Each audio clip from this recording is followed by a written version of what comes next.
Este canal é atualizado todas as noites na mesma hora. Se não quiser perder nenhum episódio, inscreva-se no canal. Obrigado. Isto aconteceu alguns anos atrás, antes de eu me tornar um bartender no bar. Na época, eu era um assistente de cozinha, responsável principalmente por lavar louça e fazer tarefas gerais. Para dar um contexto, o próprio bar era muito antigo, e o fornecimento de energia na vila era muito instável. Havia uma fina janela de vidro na porta da cozinha. Naquela noite especificamente, a energia falhou, mas as luzes de emergência permitiam enxergar mais ou menos tudo. O dono do bar colocou a cabeça para fora e disse que, por razões de saúde e segurança, ele não poderia permitir que clientes entrassem no prédio sem energia elétrica. Assim que eu terminasse de lavar a louça ou a água quente acabasse, eu poderia ir para casa. Cerca de meia hora depois, eu vi uma pessoa vestindo o que parecia ser uma batina, com capuz, entrando no bar vindo do Jardim de Lúpulo. Poucos segundos depois, ouvi a porta do banheiro masculino abrir e fechar. Devia ser o dono do bar fazendo uma limpeza. No silêncio mortífero, com as luzes de emergência ficando mais fracas, caminhei até o balcão e apertei a campainha da porta do andar de cima, onde o dono morava. Quando ele desceu, eu disse: "Patrão, terminei o trabalho. O que você estava fazendo no Jardim de Lúpulo?" Ele respondeu: "Eu vi você saindo e depois entrando no banheiro masculino." "Sim, depois que tranquei a porta e conversei com você, subi." Então verificamos o bar por invasores. Todas as portas e janelas estavam trancadas. O único problema no banheiro masculino era que lá estava muito frio, enquanto os outros cômodos pareciam quentes. O dono do bar perguntou sobre aquela pessoa, eu expliquei. E ele disse que não era um casaco, mas uma batina. Aparentemente, no passado, havia um esconderijo para um padre da época da reforma lá. Nunca saí tão rápido dali.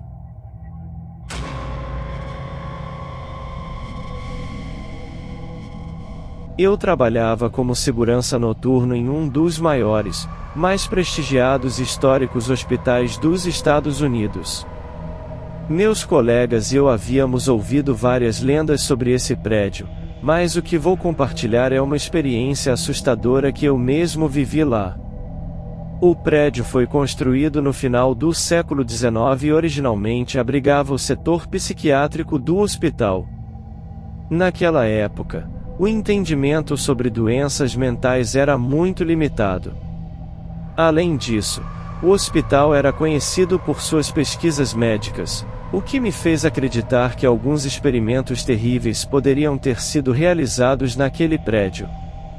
Anos antes de eu começar a trabalhar lá, o prédio havia sido transformado em escritórios, pois a nova ala do hospital substituiu o antigo setor psiquiátrico. Naquela noite, minha ronda coincidiu de incluir aquele prédio. Era tarde da noite e os funcionários dos escritórios saíram às pressas, deixando as portas escancaradas, o que me deixou desconfortável. Nossa responsabilidade era garantir que todas as portas estivessem trancadas e trancar qualquer uma que estivesse destrancada. Fiz uma vistoria inicial no prédio. Os corredores eram muito estreitos, o que me permitia checar as portas dos dois lados ao mesmo tempo. Ao chegar ao fim do corredor, vi duas portas entreabertas, posicionadas de forma muito astuta para não fecharem sozinhas pelo próprio peso. No final do corredor havia uma cadeira de rodas voltada para a escada. Eu já tinha ouvido que outros seguranças se recusavam a patrulhar lá por causa de eventos estranhos, mas na época eu apenas ria disso, até o que aconteceu naquela noite. Nunca mais voltei lá depois disso. Atualmente, a antiga UTI infantil está passando por reformas para se tornar um laboratório de pesquisa médica. Precisávamos patrulhar a área novamente para garantir a segurança, ou para relatar se algum contratado lhe encarregado havia ficado para planejar o trabalho do dia seguinte. Ao patrulhar a área, alguns seguranças relataram ter visto um garoto branco sozinho, por volta de 5 a 7 anos, cabelo castanho curto, corte tigela como nos anos 90. Pessoalmente, achei que era uma história pré-ala psiquiátrica destinada a me assustar por eu ser novato na época. Certa noite, um encarregado que havia ficado ligou para a segurança pedindo que um segurança fosse até lá, pois uma criança havia se trancado em um dos cômodos e ele não queria que a criança se machucasse, pois havia muitos fios expostos e coisas do tipo. Abri a porta para ele, procurei por uns 10 minutos, mas não havia criança alguma lá. Relatei como um falso alarme e continuei minha ronda. No dia seguinte, ganhei uma escala fixa de patrulha e uma promoção bastante decente, talvez coincidência, mas ainda interessante. A última história: um dia meu colega estava patrulhando a ala psiquiátrica e ouviu um chamado pelo rádio, a voz rouca de um policial pedindo reforços. Como eu estava mais perto, atendi o chamado e informei que estava a caminho.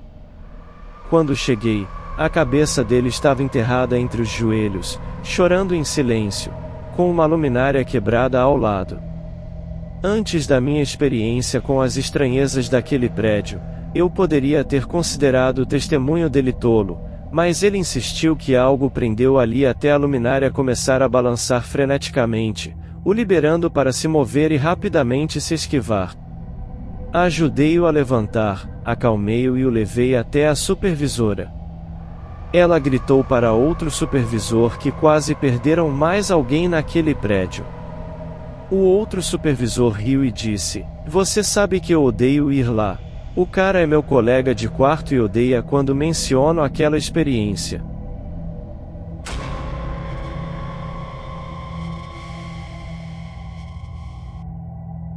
Isso aconteceu há mais de 2 anos, eu queria compartilhar. Na época, era 2016, eu acabara de começar um novo trabalho em um motel. Embora o salário não fosse alto, eu precisava de um emprego de escritório. Meu amigo Michael me ajudou a conseguir esse trabalho. Nos dias anteriores eu fiz o treinamento de manhã com o chefe e Michael me treinou por 2 noites. Nosso turno era das 23 horas às 7 horas, nada emocionante, apenas ajudar os hóspedes com o check-in e gerenciar documentos. O chefe e sua esposa tiraram férias por 1 semana, essa também foi a razão pela qual eu aproveitei o treinamento relâmpago. Esta foi minha primeira noite sozinho no plantão.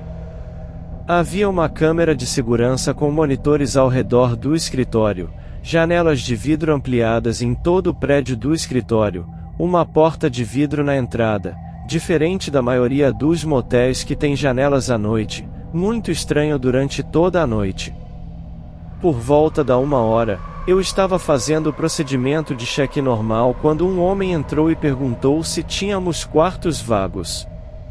Normalmente, se alguém parecesse suspeito, o chefe me dizia para mentir e dizer que não havia quartos. Mas ele parecia normal, então respondi sem hesitar que sim, só restava um. Ele concordou, então comecei a fazer a reserva no computador, mas notei que ele começou a bater no ar, fazendo sons de cuspir, como se fosse cercado por moscas. Tentei ignorar, porque achei que não era da minha conta. Então finalizei o check-in o mais rápido possível, dei a chave a ele e ele foi embora.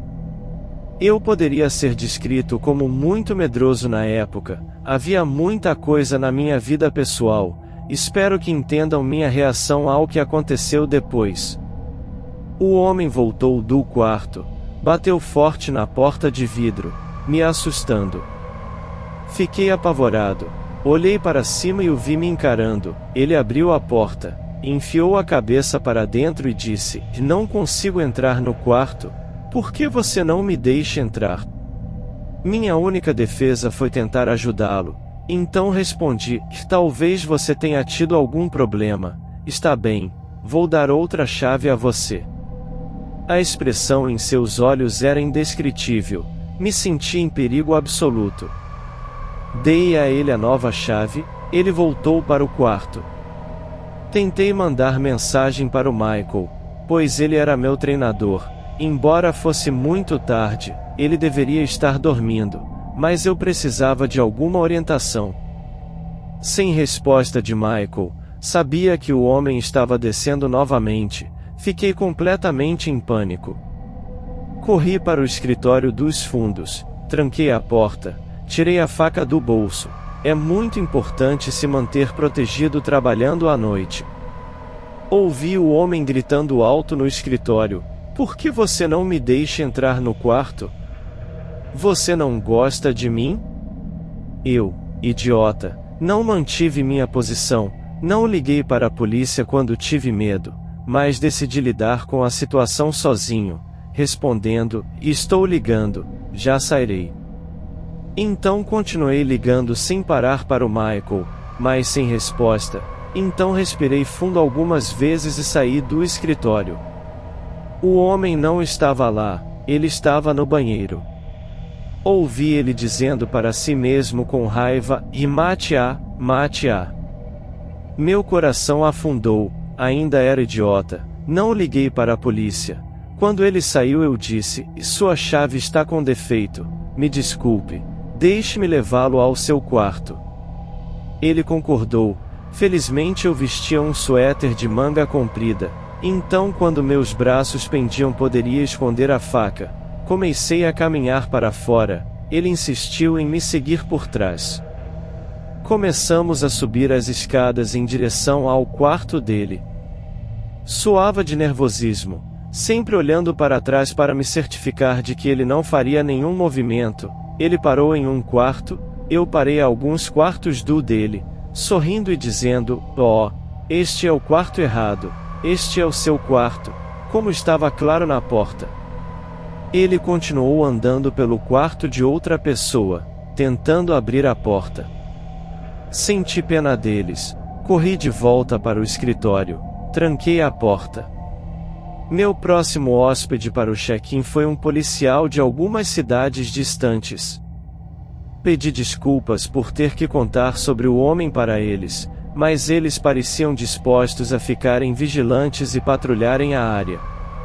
Na noite seguinte, o homem voltou, mas eu já tinha trancado a porta e disse a ele que estávamos lotados. Quando o chefe voltou das férias, expliquei o que aconteceu, mas ele não levou a sério. Continuei trabalhando no turno da noite por um ano, e muitas outras experiências estranhas aconteceram. Vamos tomar cuidado com estranhos, e não hesite em ligar para a polícia se você se sentir desconfortável.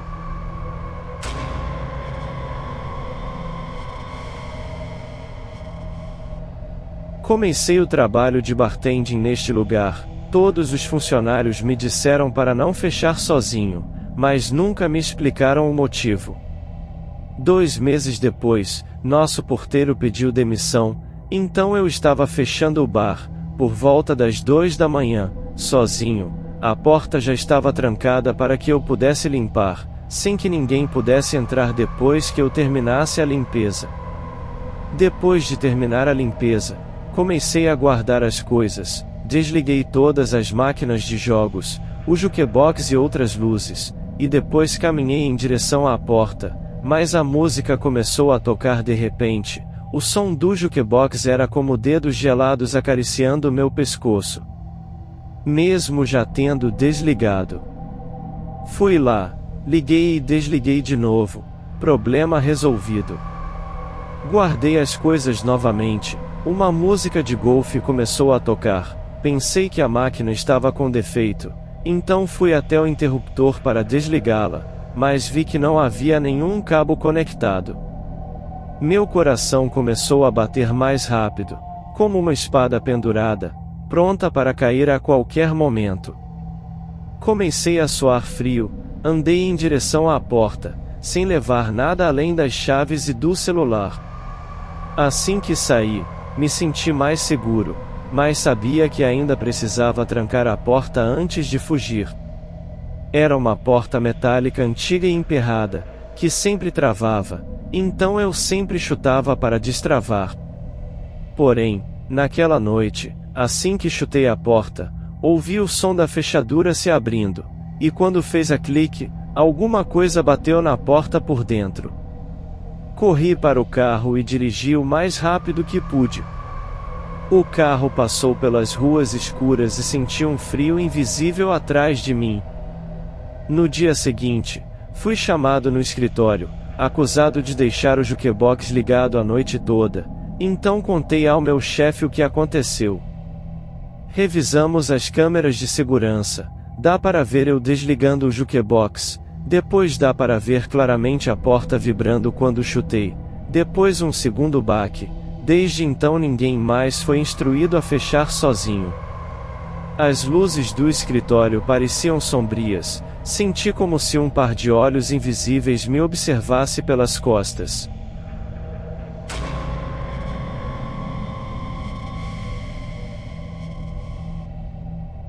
Eu trabalho no incrível Valley Wood, o que significa que eu frequentemente vejo todas as viúvas, alcoólatras e usuários de drogas, mas esta é realmente uma experiência incrível. Eu sou uma mulher de 20 anos, de modo algum uma pessoa assustada, mas sou solitária, a maioria das pessoas não me incomoda, essa é também a razão pela qual eu escolhi trabalhar no turno da noite. Esta noite começou como uma noite comum, ir trabalhar, ser informada sobre o que fazer e então começar a trabalhar. Nesta noite eu estava no departamento de bebês por acaso. Eu continuei focada no meu trabalho, persistindo em reabastecer, enquanto ouvia algum documentário arrepiante. Bem nesse momento, um homem me parou. Ele era um pouco mais velho, então perguntei se ele precisava de ajuda. Ele me disse que estava procurando um monitor de bebê para sua esposa, e que não entendia nada sobre isso. Levei-o até onde os monitores estavam, comecei a olhar e comparar as especificações. Até chequei avaliações online, tentando ajudá-lo a tomar uma decisão. Finalmente, ele decidiu voltar com a esposa. Desejei-lhe um bom dia e me preparei para sair. Quando as coisas começaram a mudar, este homem decidiu contar a história da sua vida às 1 da manhã, e eu virei seu ouvinte. Ele me disse que era da Flórida, veio para cá morar com a mãe por causa das condições precárias de saúde dela. Ele me disse onde morava, então as coisas começaram a ficar mais pessoais. Ele me disse que fez todos esses conjuntos de quarto e conjuntos de móveis caros, e fez muito bem, a ponto de já ter tido sua própria empresa. Mas antes disso, ele já havia sido gerente de uma empresa, onde seu amigo era dono de toda a empresa. A razão pela qual ele deixou o emprego recentemente foi porque sua esposa o traiu com outro homem. Ele não ficou bravo, apenas chateado que ela escondeu isso dele. Nesse meio tempo, sua esposa o deixou por esse homem, então ele começou a sair com uma garota mais nova. O tempo todo ele achava que a conhecia de algum lugar, que já tinha visto ela, mas não conseguia descobrir de onde. Finalmente ele percebeu que ela era uma estrela de filmes adultos, que roubou $1000 dele e depois partiu. Ele finalmente disse que nunca mais se casaria, então a conversa mudou novamente. E ele me contou que na semana passada ele bateu sua caminhonete, estava chovendo, ele dirigia rápido demais, perdeu o controle e bateu em uma árvore. Ele ficou muito arrasado com isso, não sabia o que fazer, e nem que tipo de caminhonete comprar, porque a caminhonete era como seu bebê, e agora ele talvez só pudesse comprar algo barato, porque ele sempre estragava seus veículos. Ele disse explicitamente que não queria algo barato, porque não falta dinheiro a ele simplesmente não quer gastar dinheiro. Nesse ponto, eu quero salientar que não fiz nada para guiar essa conversa, e também não fiz nenhum comentário a ele. Após me despedir dele, eu disse apenas cerca de 3 palavras, mas ele continuou falando. Mesmo quando eu não fazia nenhum comentário sobre a história, ele continuava se aproximando e tentando me tocar, o que me fazia recuar a cada poucos minutos, nervosamente olhando para minha direita, onde a porta dos fundos ficava. Eu continuava vendo pessoas entrando e saindo, esperando que alguém notasse e me ajudasse. Claro, ninguém parou, nem mesmo meu gerente que viu esse homem, não parou. Nesse ponto, as coisas começaram a ficar estranhas. Ele me disse que tinha câncer, mas não era grave. Ele não estava preocupado. Estava mais preocupado com sua mãe que tinha câncer. Não queria que nada acontecesse com ela, porque ele era muito apegado à mãe, nunca pagou por nada em sua vida. Ele me disse que foi preso no mês passado porque sua tia o incriminou. Ela colocou solventes em sua caminhonete, então o enganou para que ele não pudesse reivindicar a herança. Então ele me disse que não era a primeira vez que ele foi preso. Ele ficou 35 anos na prisão por problemas com dinheiro. Nesse ponto, eu já estava aqui há 45 minutos a 1 hora. Meus amigos estavam indo almoçar na época. Eles pararam e me chamaram para ir com eles. Assim que ele viu esses 2 caras se aproximando, ele rapidamente arrumou uma desculpa para sair. Assim que ele foi embora, comecei a perceber algumas coisas. Esse homem disse que tinha 50 anos, esteve na prisão por 35 anos, o que significa que ele foi encarcerado aos 15 anos, e tudo mais se tornou quase impossível. Além disso, ele nem estava casado ou tinha filhos, o que me assustou. Tenho certeza que ele estava chapado com alguma droga alucinógena na época. Espero nunca mais ver esse homem novamente, e agora mesmo chegando atrasada do almoço, já alertei 2 pessoas, caso ele venha me procurar novamente.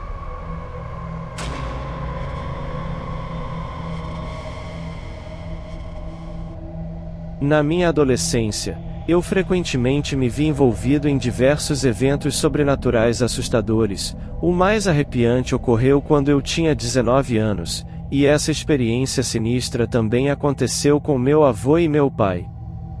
Foi uma noite sufocante. Eu e meu pai fazíamos nossa caminhada noturna de rotina, com destino a um antigo escritório de cliente de uma empresa farmacêutica abandonada. No meio da noite, um silêncio completo envolvia toda a área, com todas as portas e janelas firmemente trancadas. Entramos e fomos para o mesmo escritório, cada um usando um computador diferente. Rapidamente trancamos a porta para garantir que ninguém pudesse entrar sorrateiramente atrás de nós. Depois de trabalhar por cerca de meia hora, de repente, eu e meu pai nos olhamos ao mesmo tempo. Eu podia ver os pelos dos seus braços arrepiados, e eu mesmo senti um frio cortante vindo do local onde eu estava sentado, meu corpo inteiro se arrepiando instantaneamente.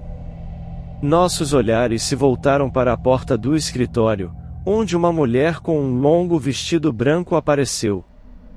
Ela não tinha pés, flutuando no ar, seu rosto sem nenhum traço. Ela deslizou pelo corredor. Nós logo nos levantamos e fomos para o corredor, mas não encontramos nada lá.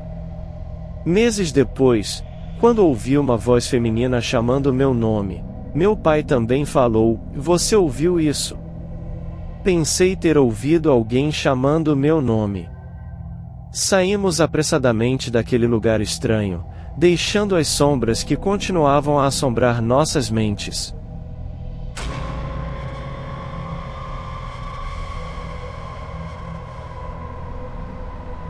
Há alguns anos, eu trabalhava como engenheiro de som-chefe em uma igreja.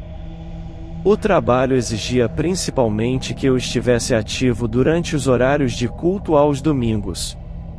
Eventualmente, havia algumas tarefas que podiam ser feitas fora desses horários, como copiar CDs de sermões para as pessoas que queriam ouvir em casa ou no carro.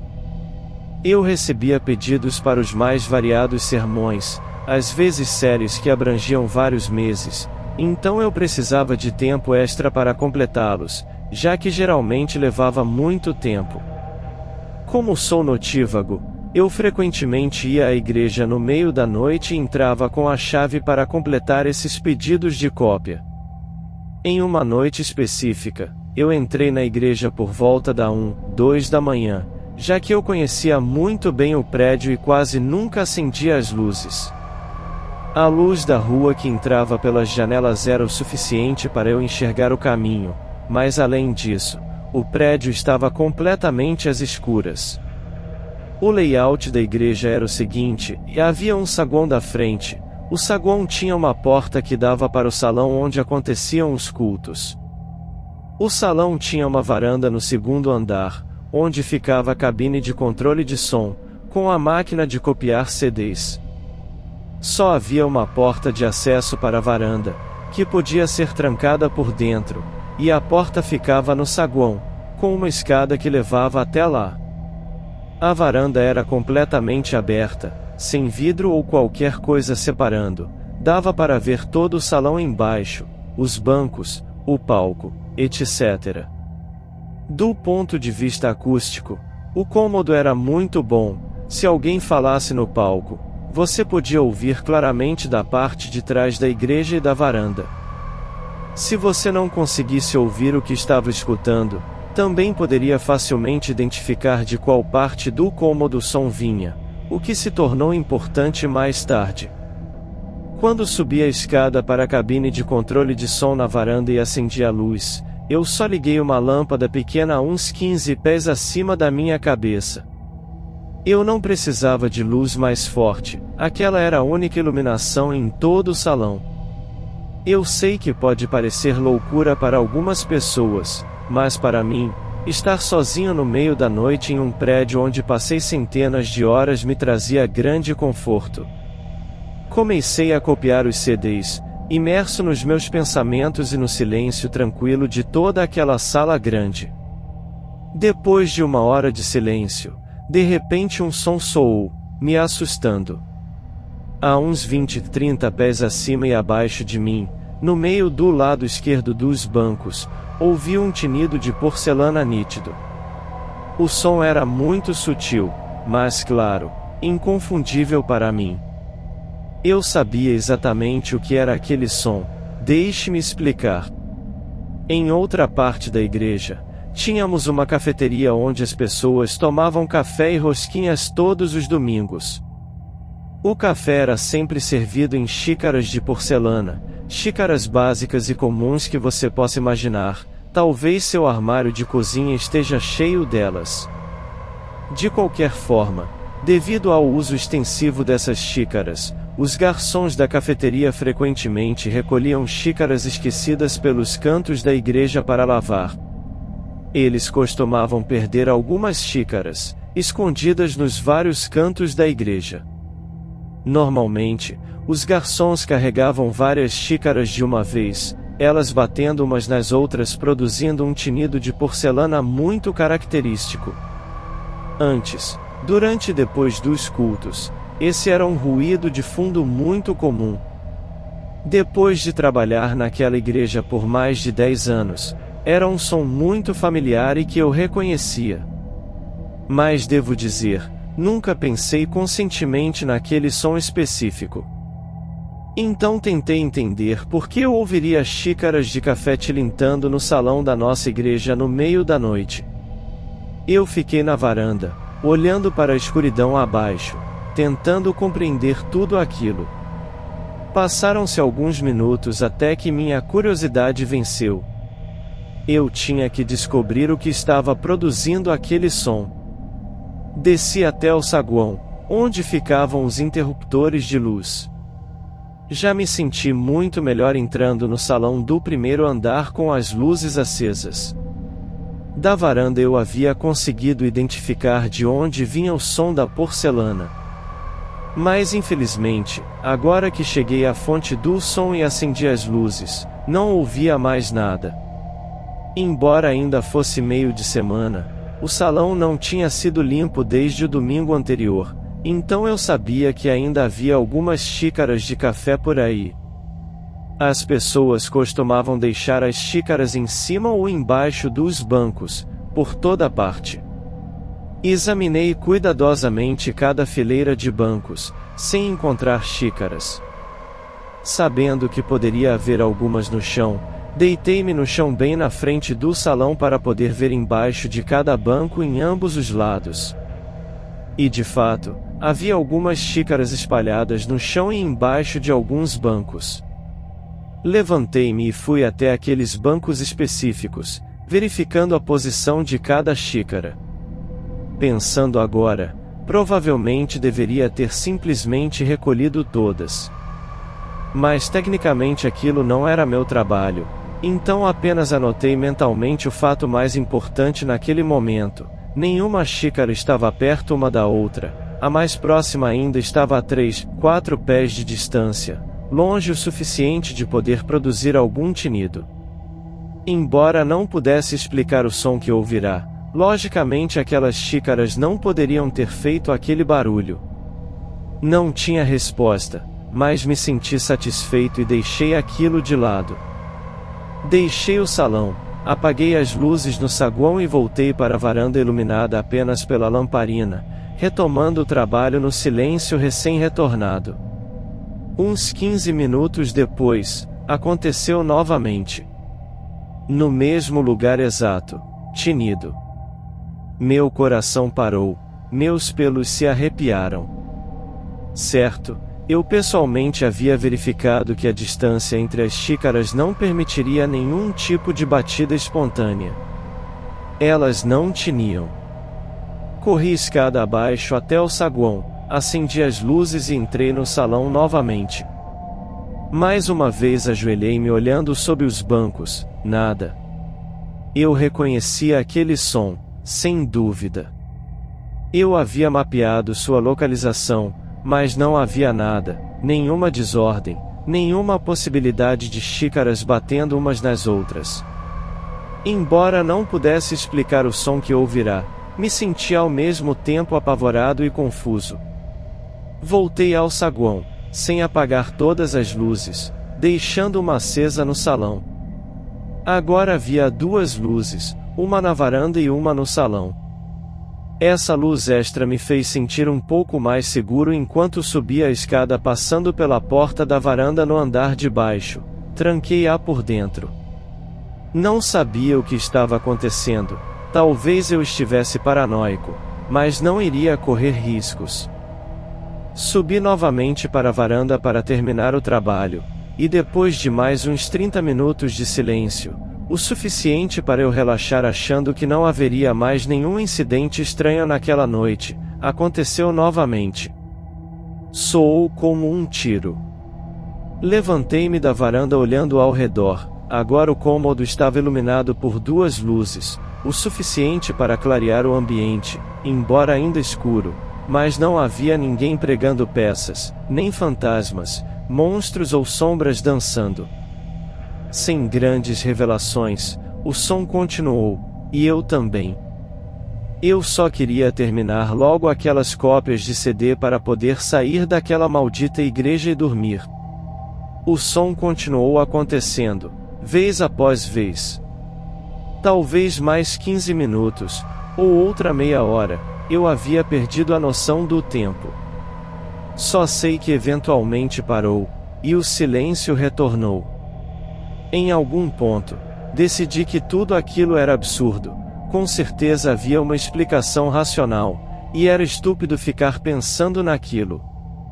Então desci para beber algo, e quando voltei apaguei a luz restante no salão, não havia necessidade de desperdiçar eletricidade. Disse a mim mesmo que não deixaria algum som estúpido dominar meu medo por uma noite inteira. Voltei para a varanda iluminada apenas pela lamparina, coloquei alguns CDs para copiar. Então, nem sei descrever efetivamente o que aconteceu em seguida, pelo menos não conseguiria capturar a urgência e o terror daquele momento. De repente, o cômodo inteiro tremeu violentamente, acompanhado de um estrondo grave e poderoso. Aquela região nunca sofria terremotos, então descartei essa possibilidade imediatamente. O tempo pareceu parar enquanto varri o cômodo com o olhar, tentando entender o que estava acontecendo. Olhei para o painel de controle de som. Sabe aquelas luzes de LED que vão do verde para o amarelo até o vermelho? Indicando sobrecarga, algum sinal de entrada, mas nenhum microfone conectado, nenhum amplificador ligado, e se algum alto-falante estivesse conectado também estava no mudo. Eu trabalhava profissionalmente com áudio havia mais de 5 anos, aquilo não era um problema técnico. O salão inteiro tremeu e chacoalhou por uns 30 segundos, então parou, silêncio total. Fiquei apavorado, fugi da igreja e fui para casa. Não conseguia explicar o que tinha acontecido, não houve aparição de fantasmas ou qualquer coisa sobrenatural. Tentei explicar logicamente, mas não consegui.